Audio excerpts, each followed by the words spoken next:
Hello and welcome to another episode of the Small Town Tourist Podcast, where we experience and explore everything that makes small towns great. I'm your host, Abby Graves, and today we are hanging out with someone who is very special to me. We're hanging out with Justin Ploof. You might know him as the lead singer of Dixon line. You may have seen Justin Ploof in the throwbacks. He is a musical icon in central Minnesota. I was privileged enough to work with him a lot when I was working for Mix 94.9.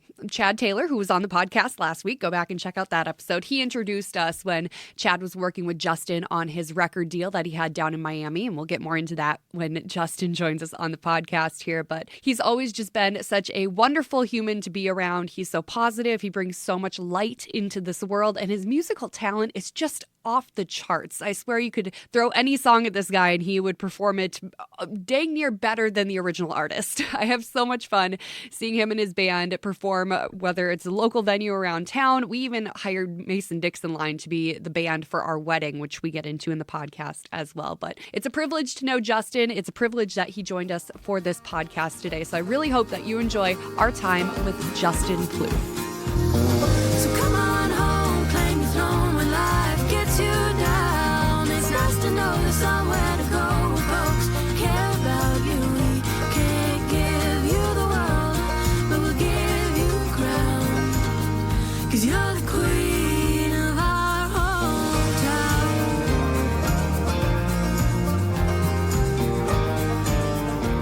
Okay, so we start everyone. I have people give me their name, where they're from, and what they do. Do you want where I'm originally from or where I live now? Both. Okay. All right. What do I do? Ooh. Let's see here. Well, okay. All right. I got it. I know what I do.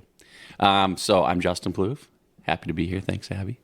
I'm from St. Cloud originally, and I live in Woodbury, Minnesota now with my wife and 2 dogs. And I'm a musician, but I also work for the Minnesota Department of Revenue in the policy law division. And it's real exciting work what I do. It's kind of funny because you kind of have both ends of the spectrum, being a musician and then working a government job. Yeah, I know a lot of people who've known me my whole life, and I always knew, like my musician side, wanting to be a musician. When they tell them now that I work for the Department of Revenue, they sometimes think I'm joking. But no, it's weird. My wife says I work with both sides of my brain. So that's very true. You do. Yeah. So it's kind of interesting. So let's dive deeper into, not that the revenue isn't exciting, but let's talk more about the musician side of things, because that's where I came to know you through working at the radio station, and then you having Chad Taylor as part of your team for a while. Yeah. And I just want to kind of get your backstory of how you started your musical journey. Yeah, so I think music runs pretty deep in my family. My dad was a musician for a long time, and then my grandma, on my dad's side, sang in choirs and stuff. And then my other grandma, my mom's mom, actually played guitar and had a little family band with her sisters and stuff like that. And so it just kind of runs deep, but I was always around music in my entire life. And then I probably would say around 12 years old, maybe, I started playing in church more. And it just kind of spawned from there, and started some little, garage bands with friends, and had a band with my brothers.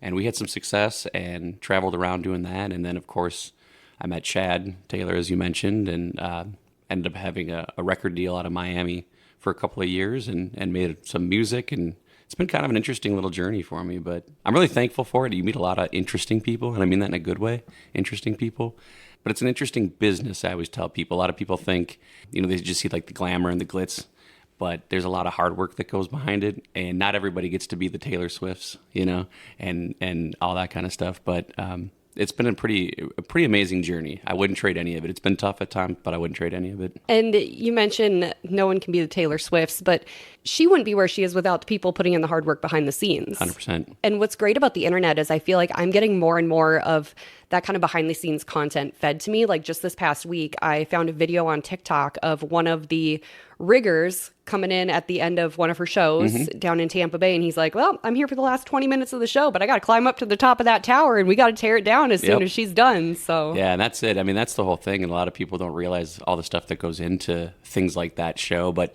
I even think like people get this idea, like when I signed a record deal, for instance, that you're like made it, or like you're wealthy all of a sudden. And I always tell people that really like record companies are like banks.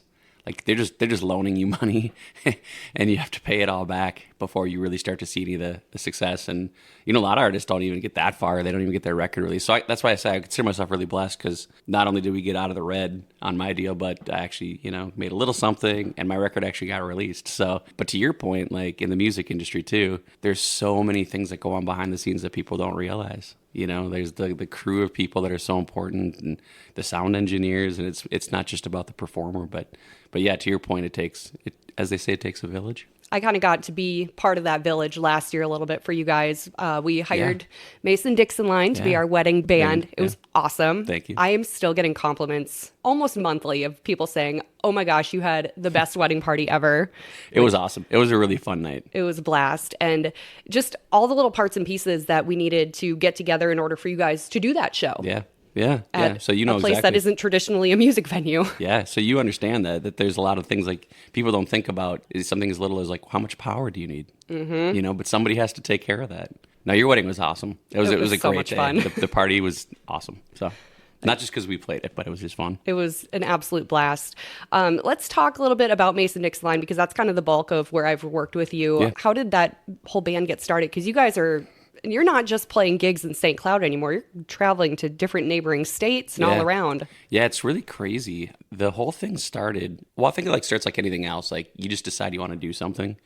And we all enjoy country music and always have, but never had really played in country bands before. And so we decided we were going to get together, and we just thought it'd be fun to just play a bunch of like classic country songs. And I don't mean classic like old, just songs that have become classics now, right? And so, the Alan Jackson stuff, the Garth Brooks, Tim McGraw, which is also weird for me because now that, like, that's the stuff that I grew up with is considered classic now. We remember when it was new, Yeah. And now it's like, oh, this is the all-time greatest hit. Yeah, and you're like, what? Huh? What? When did I get this old? But yeah, so we just decided, like, it would just be, like, really fun to get together and just see what happens. And it has just taken off. Like, none of us, and again, we're so thankful, but none of us really understand how it's taken off like it has. I will say this. So I've played, rock music. I played pop stuff. Country music fans, I'm just going to say, I'm going on the record to say this. Country music fans are the best. They are so kind and loyal and supportive, and people want to see you succeed, which is just incredible. And so we've just built this amazing fan base and group of people. And again, people behind the scenes that support us and help us. And, you've helped with different things and people that, are booking agents and putting on festivals. And they, I think again, and I found in country music, especially if you're a really cool, nice, supportive, professional band, people want to help you. And so, and I think that, honestly, I think that pertains to most things in life. But yeah, it's just crazy. It's just taken off, like I said, more than any of us would have guessed. I like to refer to like being nice and cool and helpful as the Garth Brooks approach. Yeah, 100%. Because he is one of the nicest humans I have ever met on this planet. Yeah. And I only spent like 10 minutes with him maximum, but like he just leaves such a big impression of being wonderful and supportive, and what can I do to make your content better? How can I help you with this interview? That sort of thing. And just that little impression, I'm like, everyone should be like this. This is why he's so successful. 100%. And I've heard that about guys like Chris Isaac. People have said that have met him, have like, they said if you could have dinner with Chris Isaac or Garth Brooks, they'd be like obviously the most popular people in the world, just because they leave, like you said, that lasting impression of just being these really cool, kind, considerate people, which is amazing. And so that's what we try to do. We try to kind of adopt that philosophy and make sure that we never come across. Because here's the thing. I'll just say it. At the end of the day, we're just we're a cover band, really. But and so we never forget where we came from and what we're doing. We don't let any of it go to our head because I don't really know how we could. I didn't write Chattahoochee or Ain't Going Down. So I don't really have and not that I would want to anyway. But I don't have that. I don't have any right to be arrogant. So just be a cool, supportive person, and you meet some. I've met some really cool stars now, and it's amazing how most of them, like I said, have just been super kind. Tracy Bird made a huge impact when I met him. He was just the kindest guy, and so you kind of take note of that stuff, and you try to carry that along with you and act the same way. Yeah, it's just little lessons that you pick up here and there. And speaking of Tracy Bird and playing for really cool people, do you have a personal favorite show that you've opened for? Because I know you've done a million trillion of them. Yeah. I've seen a million trillion of them myself. Man, that's tough. I would say, honestly, Tracy Bird would probably be maybe my favorite of doing an opener. Sawyer Brown guys were super nice, really nice. Tanya Tucker was really sweet. If I had to pick one, I mean, everybody's been pretty cool, but I would say, if I had to pick one, I'd say Tracy Bird. I didn't make it to the Tracy Bird show, unfortunately. Or did I? I don't remember. No, I didn't make it to that one. I've been to too many. I can't keep track of them anymore. I don't remember. But one of my favorite ones was actually the Tanya Tucker one that you mentioned. Yeah. I wasn't actually there for the Tanya show. We came to Raleigh's, the venue that was having this. Yep. After, because you guys did a set beforehand and then one after indoors, and we had so much fun indoors because the friend we went with, his parents had tickets for Tanya, so we met up with him afterwards just for some drinks, and then you guys were playing. We just had so much fun. You guys bring the party every single time. We try to. I mean, that's the whole thing with what we do. We just try to play all the favorite, danceable hit songs that people want to hear and that they know. That's kind of the whole point of it. Like, we just want to give people a really good time. There's too much crap going on in the world, and it's heavy and it's tough as it is. And so we just want to give people like a little reprieve, have some fun. So 3 hours of fun in a world that's going down the crapper. Yeah, exactly. So the guys in Mason Dixon line, let's just highlight them since they're not here for a minute. I know one is your brother, so obviously you knew him, but like Tony and Micah, how'd you come into contact with those two? Yeah, so as you mentioned, my brother Jason, so, him and I have done a lot of music stuff throughout the years. And then Micah I actually grew up with. We were in the same grade. We weren't really friends growing up. We just didn't really know each other. But we connected after school. And then when I was putting together a band for some of my solo stuff, he had auditioned for that role and was great, obviously. And so he did that, and then it just sort of spiraled, not spiraled, but rolled from there to doing other, shows that we'd done. And when we were going to start the country band, it just seemed like an obvious fit to include him. And then Tony I actually met through Chad Taylor as well. Oh, really? Yeah. I had never met Tony prior to that, but he was in a group called Mallrats at the time. And we needed a drummer for a show we were doing. And I'd mentioned to Chad, and he said, well, you should call this Tony Mazzoni. He's a great drummer and a really good guy.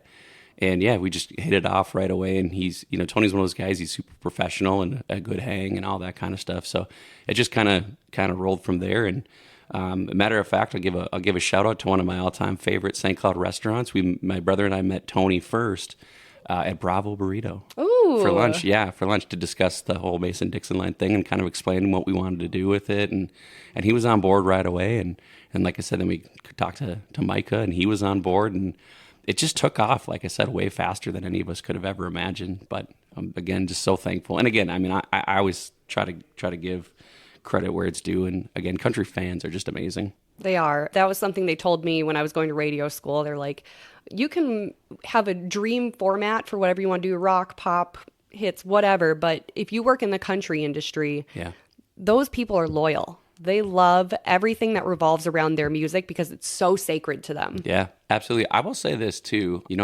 I never want to speak ill of anyone, but I tend to find country music people and country music fans, they get this, unfortunately, in the world we're living in, kind of get a rap of being, uneducated hillbillies. They're the realest people I've ever met. They have a lot more common sense than most people. And the great thing I love about a lot of them is they don't really care that people think they're uneducated hillbillies. They don't really care because they know at the end of the day they got, God and country and country music, and that's enough for them. And they're my kind of people. Mm-hmm. So again, I don't mean to speak ill of anybody. I'm not saying there aren't great people that aren't country music fans, but they're pretty spectacular group of people. Yeah, the outside opinions mean nothing to them. No, and in the best way possible. As a 28-year-old woman in America, I am very concerned with what people think of me. Sure. But I so respect every diehard country fan because they're just like, I'm just going to do me. And I don't really care. I'm going to say what I think. Yeah. I'm going to share my beliefs. And if you don't agree, okay, fine, whatever. Move on. Moving on. But, they're secure in themselves. So, again, whatever people think, they don't really care, which is why I say they're the realest people. Mm-hmm. But that's why I think they're just great, loyal people. So. And they have the most fun, too. There is absolutely that. I mean, you see all the videos and pictures and all that from country music festivals, and everyone just looks like they're having the time of their life because they are. Because they actually are. Yeah, I know. I think they're, the old adage of work hard, play hard. And that's them. They work really hard And so when they go out to have fun, they're going to have fun. Speaking of festivals, one of my favorite festivals I got to see you at was Moondance Jam and Country Fest. R.I.P. to a great one. Yeah. That was awesome. That was, who's there that year? I was thinking we were with Neil McCoy. Neil McCoy, Jody Messina was there, yeah. Black Hawk, Yeah, that's Midland. Right. It was an incredible way for Moondance to go out. Yeah. So, funny, speaking of, meeting people and some of the openers we did, we were on the night with Neil McCoy and Jody Messina, and she was as sweet as could be, of course. And I literally bumped into Neil McCoy. And he said, "How you doing today, young man?" And he was very, very kind. And those are the things that you kind of remember. Those little chance meetings. But yeah, that was a great show. That was a great festival. So much fun. You did a great job emceeing. Of course.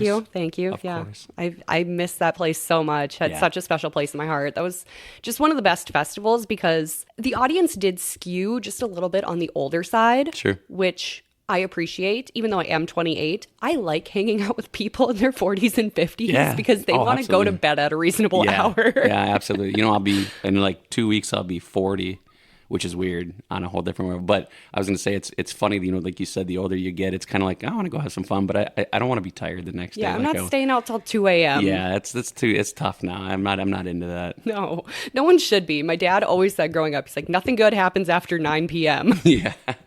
I've heard that one. Yeah. There's something to be said about that. Yeah. Mm-hmm.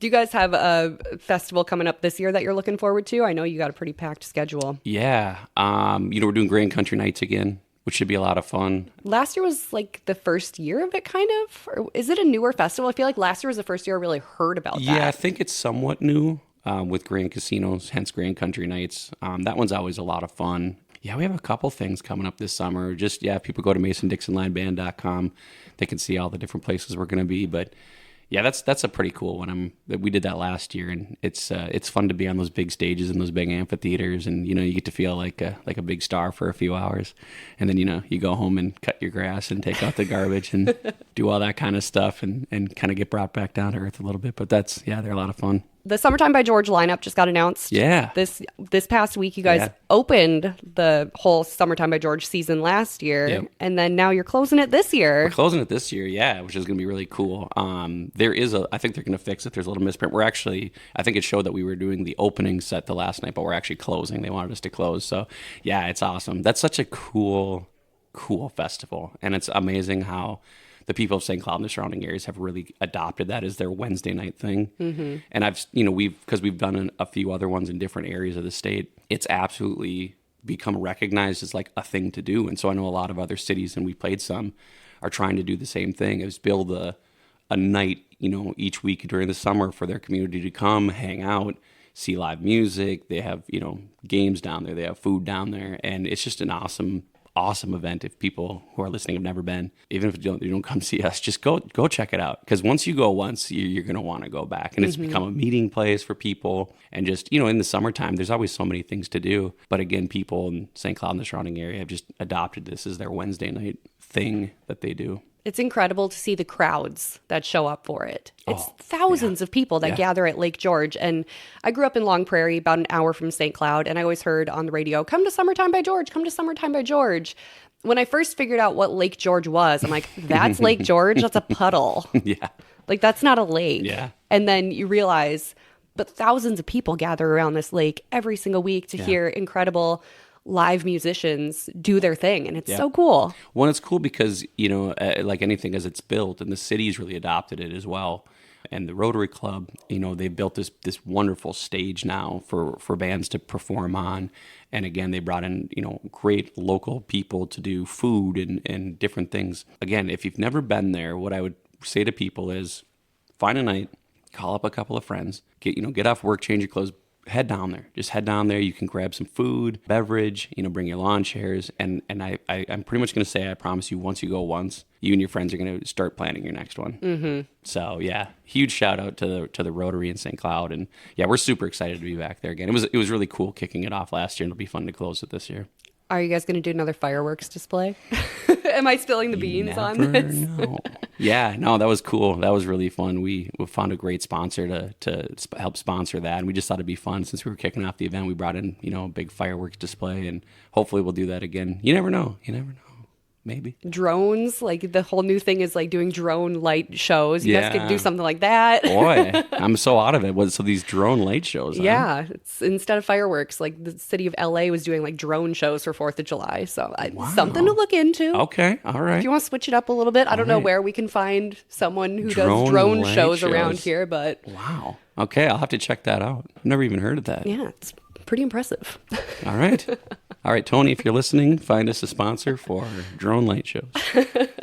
So in addition to Mason-Dixon Line, you also do solo work and you got other side projects and all that. Let's talk about what you actually have going on this weekend. Unfortunately, once the podcast comes out, this is going to be a couple weeks in the past, but Yeah. it's cool because you have 2 sold out nights at Pioneer Place in downtown St. Cloud. Yeah. So, we also like to do some tribute shows just because, there's a lot of different music you like. And so this weekend we're doing tribute to 2 of the, in my opinion, 2 of like the greatest songwriters of all time in the 70s, James Taylor and Jim Croce.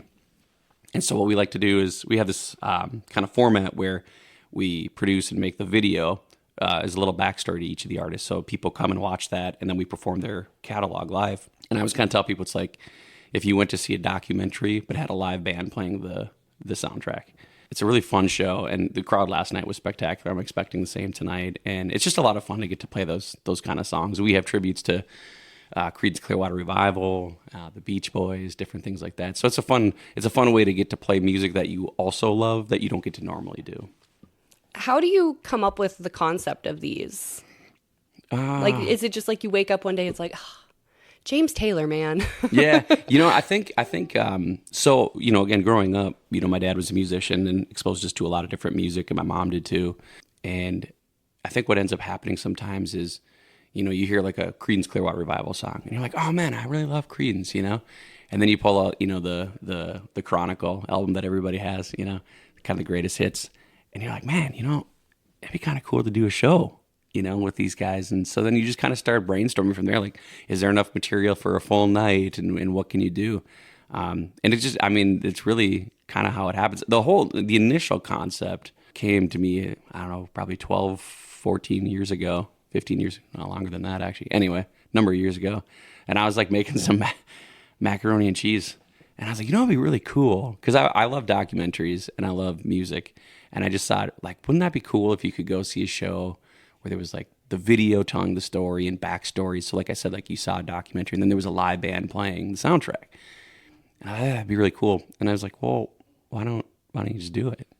And so the first show we ever did was called Dylan Under the Covers. And it was all the people that covered Bob Dylan songs. Ooh. So it would tell the backstory of each song about when Dylan wrote it and who covered it. And then we would perform the cover version. And then just kind of spawned other shows from there. So it really ends up being, I guess back to your original question, it really ends up just being, you remember how much you love a band or an artist, and you're like, yeah, I want to perform their music live, and you go do it. And that's awesome because you do have the skill set and you have the right connections to make that happen. Yeah, absolutely. Yeah, built a good network of doing stuff, and again, a lot of supportive people. So that's so cool. So when you do shows like this, do you have kind of different band members that help you out, or do you kind of keep the same core group of people with you?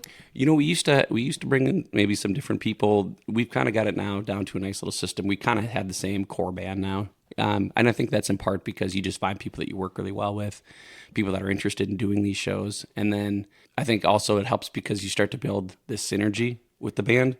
And so then you just perform better. Get a little bit of a rapport going. Yep. Exactly. That's awesome. What else do you got coming up this year for Mason-Dixon Line for your solo projects? Or is there anything that you have kind of been laser focused on that's coming up in 2023 that people should be aware of? I think for, music stuff, we're just trying to continue to build the whole Mason-Dixon Line thing and kind of building our brand. We're coming out with some new merchandise, which I'm really looking forward to.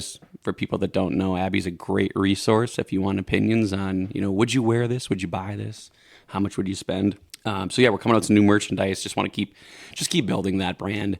I've kind of refocused a little bit. I decided this year I want to get back to writing more music again. You kind of go, or at least I do, kind of go through these ebbs and flows where you're really prolific, where you're writing a lot, and then life happens and you get into different seasons of things, and maybe writing ends up taking a little bit of a backseat, unfortunately, because you're focused on whatever else you're working on. But I want to start writing music again, and I've decided that this year, I don't entirely know yet what this is going to be, but for the first time, I'd say I'm going to make a record that's really just for me. And I hope people like it, and I hope people want to listen to it, but I want to just make some music that's just for me. And if, like I said, if no one else likes it, that's okay. I hope they do, but that's okay if they don't. Working on that, and so a few, we, as I mentioned, we have some of our tribute stuff coming up, some more Creedence Clearwater Revival stuff. So usually that's on the website again, MasonDixonLineBand.com.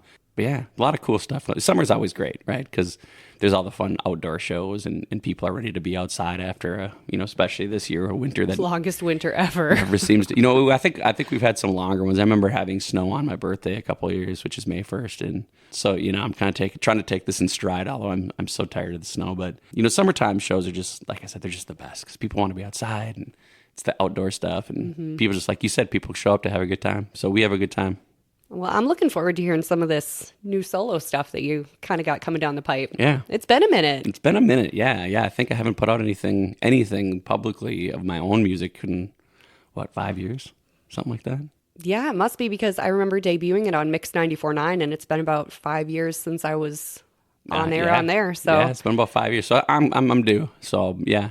But maybe you'll have me back on the podcast and we'll talk about it. You're welcome back anytime. Thank you. I'll even come to you. I'm a mobile unit. Yeah. When I'm not throwing stuff around. Cool. Well, as you mentioned, people can find you guys, MasonDixonLineBand.com. Any other place online that people can hunt you down? You can go to JustinPloof.com as well, and that's where you can find some of my solo stuff. There is one thing, actually, I guess I just realized I have released something last year, or I should say a year ago in November, so a little over a year ago, that project for Vietnam veterans. Oh my gosh, that's right. How did I forget about that? I forgot about it too. That's terrible of me. I'll try to give you the Reader's Digest version. So, growing up, the age that I am and the age my parents are, they're from the Vietnam era, and they grew up in the 50s and 60s, and family members and friends of theirs served in Vietnam. My dad obviously had a draft number, and thankfully for him, it was a very high draft number. And so by the time it was getting close to his draft number, Nixon started, pulling troops out of Vietnam. So thankfully he never had to go. But obviously other family members and his friends did. And so one of the things that always bothered me is how poorly Vietnam veterans were treated coming home. For the World War II vets, there was parades and all those kind of things. And unfortunately, you even think about the Korean War, those guys were kind of just forgotten about, but at least they weren't treated poorly, And then around the Gulf War, people kind of started to realize, a lot of these soldiers are giving so much of themselves, and sometimes they're drafted. They didn't necessarily want to go, But unfortunately, the Vietnam vets were treated really terribly. And so I ended up deciding, I always want to do something to kind of give back to them.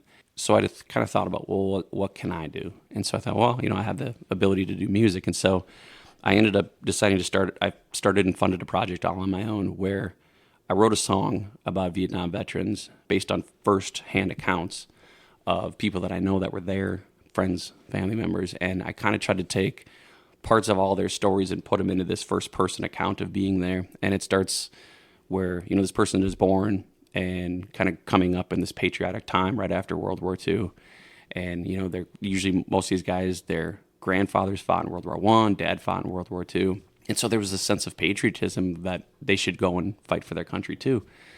And to only go to fight a war that, then we now know they couldn't win anyway, but they gave so much of themselves and then came home and were treated so poorly. A lot of them never talked about it or wouldn't talk about it because of the way that they were treated. And so I decided, the song starts again where they're born, they go to Vietnam, they come home, there's remorse and feeling guilt that they came home, basically not wanting to share their story. And then I always want to try to, end things on a positive note. And so the end of the song is where a veteran goes to the Vietnam Memorial when it opens, and he meets a person there that had treated him poorly, and they kind of find redemption and make amends at that point. And so what I decided then what I was going to do is, I didn't know this until I started this project, but like the Vietnam Memorial in D.C., for instance, they don't actually get any funding. It's all based on donation. Seriously? There's no funding for that? No. And so they're solely reliant on people donating. And they do a lot of really cool things where if you're a veteran or really anybody, and maybe you just can't get out to D.C., but somebody that's name is on the wall and you want that piece of paper where they can inscribe the name, they'll just go and do it and send it to you free of charge. And so they try to do a lot of things like that in educational classes for young people. And so I decided that all the money that was donated I would donate to the Vietnam War Memorial. And so just by the amazing, amazing people that have donated, I've been able to send almost $10,000 Oh my God. Yeah. So I just got goosebumps. yeah. So people have been so generous and so kind. But yeah, if you go to justinploof.com, there's a specific link or page, I should say, right on my website that gives the whole backstory. And it's called The Weight They Carried. And you can read the backstory and you can download it and you can donate whatever you want. And I always tell people, if you don't have $1 to donate or 50 cents to donate, but you have somebody that you want to hear the song, just download it. It doesn't matter. I'm not taking anything from this. It's just out there. And I'm really looking forward to it. Through this song, I've met some really incredible Vietnam veterans out of Minnesota. I was on a gentleman named Ronnie who has a YouTube show. He's out of New York, and he's a Vietnam veteran. And I met people like him, and he's an amazing guy. And I've met other veterans. I'm playing at the Vietnam Memorial at the Capitol on Memorial Day again this year. I did it last year as well, and it's open to the public. So yeah, I would just, if anybody's interested, they can go to justinploof.com, click on the page for The Weight They Carried, and they can see the whole thing and download it for whatever they want.